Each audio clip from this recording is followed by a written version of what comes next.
শেখ পরিবারের কেউ কেন্দ্রীয় নেতৃত্বে আসছেন না।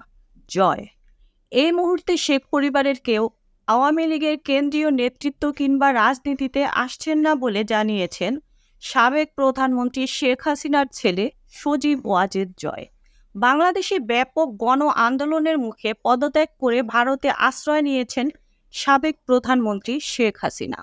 পদত্যাগের সিদ্ধান্ত একদিন আগে নেওয়া হলেও তা তখন ঘোষণা করা হয়নি বলে জানিয়েছেন তার পুত্র। মঙ্গলবার 6 আগস্ট দিবাগত রাতে ডয়েচে ভেলের বাংলা বিভাগে দেওয়া সাক্ষাৎকারে সজীব ওয়াজেদ জয় বলেন, তিনি সিদ্ধান্ত নিয়েছিলেন একদিন আগে। আমরা কয়েকজন শুধুমাত্র জানতাম যে তিনি ঘোষণা দেবেন, তিনি পদত্যাগ করছেন এবং সংবিধান অনুযায়ী যাতে একটি ট্রানজিশন অফ পাওয়ার হয় সেটাই ছিল ওনার প্ল্যান। তবে যখন তারা ওই গণভবনের দিকে মার্চ করা শুরু করলো তখন আমরা ভয়ে বললাম যে আর সময় নেই, তোমার এখনই বেরিয়ে যেতে হবে।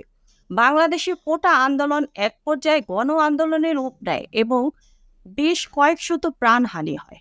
হাসিনা সরকার আন্দোলনকারীদের দমনে বাড়াবাড়ি রকম শক্তি প্রয়োগ করেছে বলে অভিযোগ উঠেছে নানা মহল থেকে।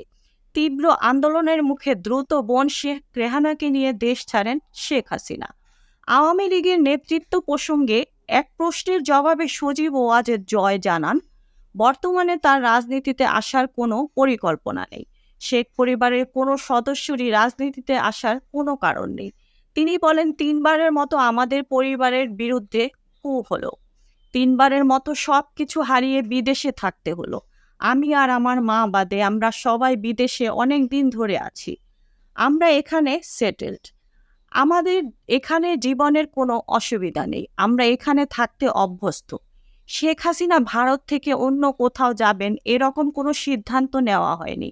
উল্লেখ করে তিনি বলেন, শেখ হাসিনা ভালো আছেন, এখন দিল্লিতে আছেন।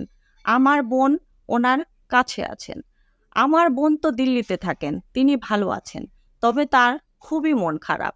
জয় বলেন, তিনি খুবই দুঃখিত যে দেশের জন্য ওনার বাবা জান দিয়েছেন, পুরো পরিবার জান হারিয়েছে, সেই দেশের জন্য তিনি জেল খেটেছেন, এত পরিশ্রম করেছেন, এত উন্নয়ন করেছেন, সেই দেশের মানুষ তাকে এভাবে অপমান করে বের করে দেবে, তার উপর আক্রমণ করতে যাবে, এটা আমরা কেউ কল্পনা করতে পারিনি। মায়ের সঙ্গে দিল্লিতে শিগগিরই দেখা করবেন বলেও জানান সজীব ওয়াজেদ জয়। এই ছিল এখনকার প্রতিবেদন। নিত্য নতুন সংবাদ পেতে চ্যানেলটি সাবস্ক্রাইব করুন এবং আমাদের ফেসবুক পেজ ফলো দিয়ে রাখুন। মুক্তা পারভেজ, ডেস্ক রিপোর্ট।